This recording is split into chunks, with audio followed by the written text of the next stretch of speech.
वैजयंती के मुंह से ये बात सुनते ही कि अनुराग अब दिलीप का भाई है, दिलीप गुस्से के साथ ईर्ष्या दृष्टि से अनुराग को घूरने लग जाता है। वक्त एक ऐसी चीज है जो कब बीत जाता है हमें पता ही नहीं चलता है। जैसे जैसे वक्त गुजरता गया, अनुराग ब्रिजेश्वर और वैजयंती के दिल के और करीब आते गया।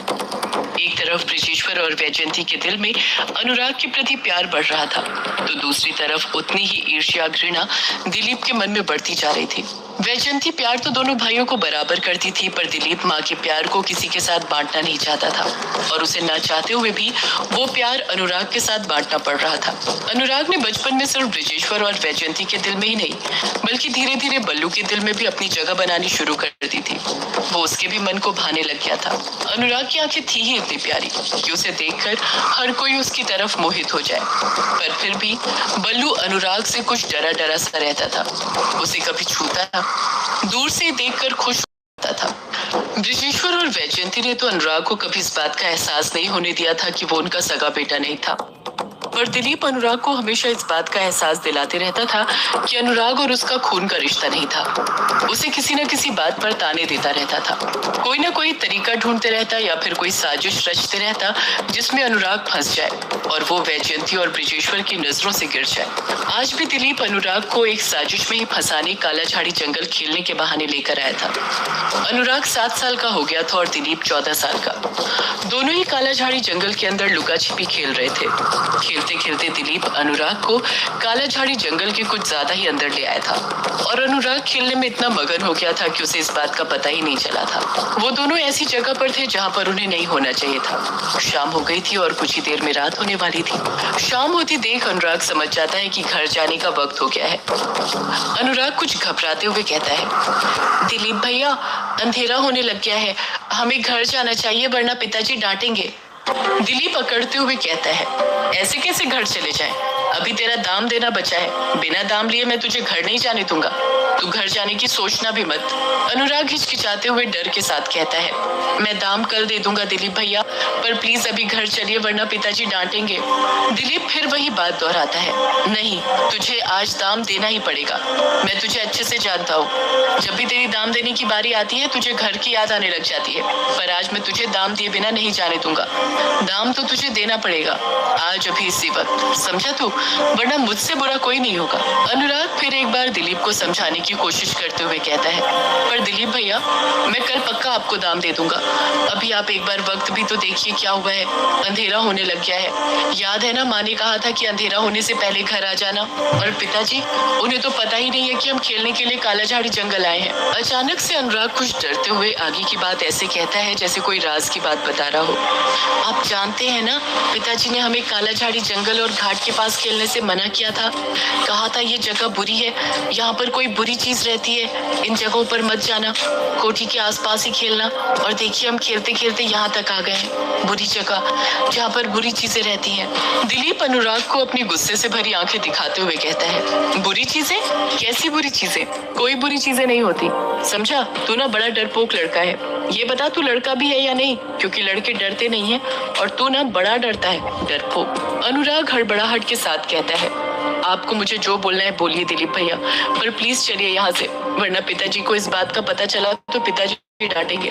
पिताजी बहुत डांटेंगे, आप जानते हैं ना वो कितना डांटते हैं।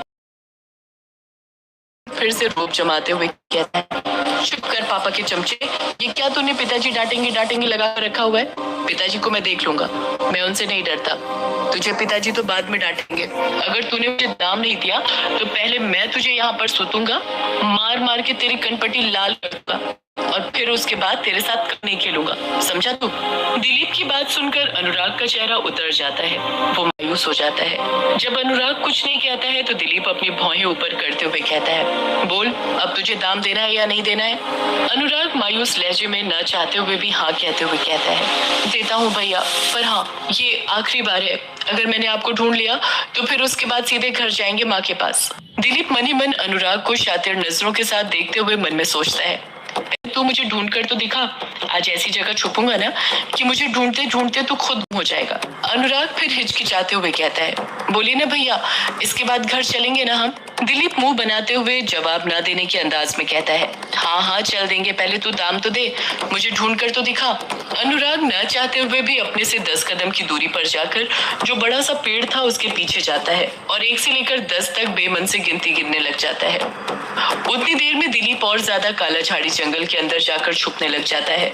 अनुराग अपनी प्यारी सी आवाज में गिनती खत्म करते हुए कहता है, 7, 8, 9 और 10, कोई छुपे या ना छुपे मैं आ रहा हूँ। इतना कहकर अनुराग काला झाड़ी जंगल के अंदर दिलीप को ढूंढने निकल जाता है।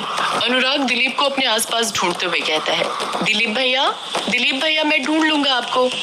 दिलीप भैया मैं ढूंढ लूंगा आपको, आप देखना मैं आपको ढूंढ लूंगा, कहाँ छुपे हैं आप।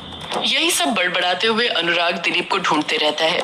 10 से 15 मिनट हो गए थे अनुराग को दिलीप को ढूंढते हुए, पर वो अभी तक अनुराग को नहीं मिला था।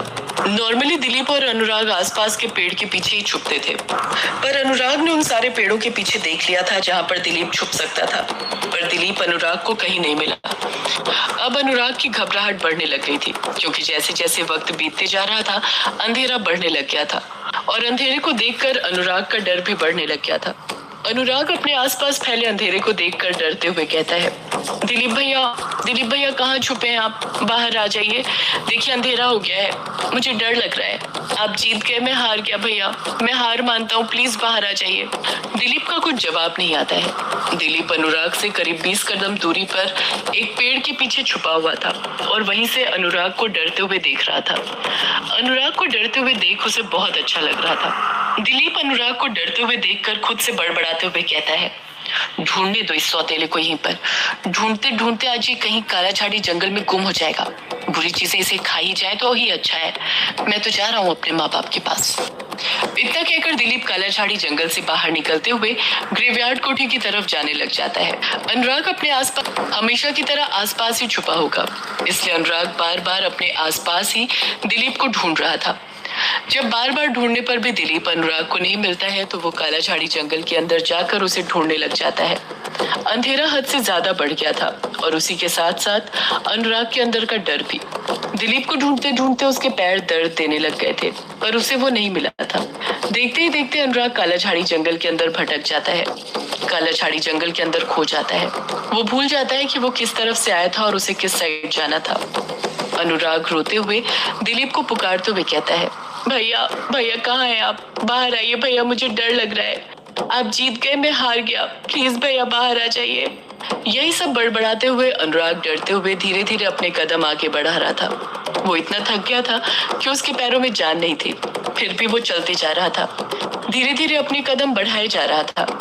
अनुराग धीरे धीरे अपने कदम बढ़ाए ही जा रहा था कि तभी उसे जंगली जानवरों के चिल्लाने की आवाजें सुनाई देने लग जाती हैं। उन आवाजों को सुनकर अनुराग का दिल दहल जाता है। उसके अंदर का डर इतना बढ़ जाता है कि वो अपना एक कदम तक आगे नहीं बढ़ा पाता है। वो वहीं पर डर के मारे नीचे बैठ जाता है और रोने लग जाता है। उसे ब्रिजेश्वर की बातें याद आने लग जाती हैं कि काला झाड़ी जंगल में और घाट पर बुरी चीजें होती हैं। उन बुरी चीजों का डर उसे सताने लग जाता है। अनुराग रोते हुए अपने आप को देते हुए कहता है, कोई बुरी चीजें नहीं होती हैं, दिलीप भैया ने मुझसे कहा था, वो मुझे लेने के लिए जरूर आएंगे, वो भी मेरी तरह मुझे ढूंढ रहे होंगे। अनुराग यही आस लगाए हुए था कि दिलीप उसे लेने के लिए आएगा, पर दिलीप नहीं आता है। जंगली जानवरों और अंधेरे का डर उसे सताने लग जाता है। वो बिलक बिलक कर रोने लग जाता है। अंधेरा इतना ज्यादा बढ़ गया था कि 8 बजे ही ऐसा लग रहा था जैसे आधी रात हो गई हो। अनुराग रो ही रहा था कि तभी उसे एक लड़की की प्यारी सी आवाज सुनाई देती है, अच्छे बच्चे रोते नहीं हैं। जैसे ही अनुराग की आवाज सुनता है रोना बंद कर देता है। वो अपने आसपास देखते हुए पुकारता है, कौन है यहाँ। वो अपने आसपास देखता है पर उसे कोई दिखाई नहीं देता है। उस लड़की की आवाज तो सुनाई दे रही थी पर कोई दिखाई नहीं दे रहा था। लड़की की आवाज सुनकर वो रोना तो बंद देता है पर उसका डर और ज्यादा बढ़ जाता है। धीरे धीरे हवाएं तेज चल रही थी। जंगल के अंदर खामोशी होने के कारण एक पत्ता भी हिलता था तो ऐसा लगता था जैसे कोई फुसफुसा रहा हो। अनुराग डरते हुए फिर खुद से कहता है, दिलीप भैया कहाँ हैं आप, जल्दी आ जाइए, मुझे डर लग रहा है। इतना कहकर अभी अनुराग ने रोना शुरू ही किया था कि तभी फिर लड़की की प्यारी सी आवाज सुनाई देती है, तुम फिर रोने लग गए, मैंने कहा ना अच्छे बच्चे रोते नहीं हैं। इस बार अनुराग जब वो आवाज सुनता है तो वो इतना तो समझ ही जाता है कि उसके आसपास जरूर कोई ना कोई था। अनुराग धीरे से कहता है, कौन है? कौन है यहाँ? सामने आओ। लड़की की आवाज सुनाई देती है, मैं सामने आऊं? अनुराग एक लंबी आह भरते हुए कहता है, हाँ सामने आओ। जैसे ही अनुराग ये बात बोलता है वो देखता है कि उसके सामने जो बड़ा सा पेड़ था उसके पीछे से कई सारे जुगनू बाहर निकलने लग जाते हैं। उन जुगनुओं के साथ ही पेड़ के पीछे से एक लड़की बाहर निकलने लग जाती है। वो लड़की अंधेरे में खड़ी हुई थी जिस कारण उसका चेहरा दिखाई नहीं दे रहा था। वो लड़की धीरे धीरे अपने कदम अनुराग की तरफ बढ़ाने लग जाती है। जैसे जैसे वो लड़की अपने कदम आगे बढ़ाती जा रही थी उसके साथ ही जुगनू भी हवा में उड़ते हुए आगे आते जा रहे थे। अनुराग को लगने लग जाता है वो वही बुरी चीज है जिसके बारे में उसके पिताजी उसे बताते थे। उसके अंदर का डर और बढ़ जाता है। अनुराग खुद से बड़बड़ाता है, बुरी चीज, बुरी चीज। अनुराग के अंदर का डर और बढ़ गया था। जब वो लड़की अनुराग के एकदम सामने आती है तो उसके अंदर का डर पूरी तरह खत्म हो जाता है। अनुराग के चेहरे पर एक चमक आ जाती है। उसका दिल जोरों से धड़कने लग जाता है। अनुराग के सामने कोई और नहीं बल्कि कामेश्वरी यक्षिणी खड़ी हुई थी जिसने काली साड़ी पहनी हुई थी। कुछ इस तरह से कि उसकी कामुक कमर और नाभि साफ दिखाई दे रही थी। उसके बाल खुले हुए थे जो उसके नितंबों तक आ रहे थे। वो अनुराग को देखकर मुस्कुराए जा रही थी। आसपास का अंधेरा भी छट गया था। हर तरफ जुगनू मंडरा रहे थे। जुगनुओं ने आसपास अपनी रोशनी बिखेर दी थी। वो डर जो कुछ देर पहले अनुराग के मन में था वो पूरी तरह खत्म हो गया था। डर का दूर दूर तक कोई नामो निशान दिखाई नहीं दे रहा था। पर अगले ही पल उसे उसके पिताजी की बात याद आती है कि जंगल में बुरी चीजें रहती हैं। इसका एहसास होते ही वो फिर से डरते हुए बड़बड़ाता है, बुरी चीज, बुरी चीज, बचाइए पिताजी, माँ बचाइए, बुरी चीज आ गई। यक्षिणी अनुराग की आंखों में देखकर भांप जाती है कि उसे डर लग रहा था। यक्षिणी बड़े प्यार से अनुराग से कहती है, डरो मत अनुराग, मैं तुम्हें कुछ नहीं करूंगी। अनुराग हैरानी के साथ यक्षिणी को एकटक नजर से देखते हुए पूछता है, तुम्हें मेरा नाम कैसे पता है? तुम मुझे कैसे जानती हो? यक्षिणी प्यार से कहती है, मुझे तो तुम्हारे बारे में सब कुछ पता है अनुराग, और सिर्फ तुम्हारे ही नहीं बल्कि इस लोक में मौजूद सभी लोगों के बारे में। अनुराग हकलाते हुए धीरे से कहता है, कौन हो तुम? यक्षिणी बड़े प्यार से अनुराग की आंखों में देखते हुए कहती है, मैं हूँ अनुराग, तुम्हारी जिंदगी, तुम्हारी ख्वाबों की रानी। तुमने पहचाना नहीं? सदियों से है पुरानी ये है यक्षिणी।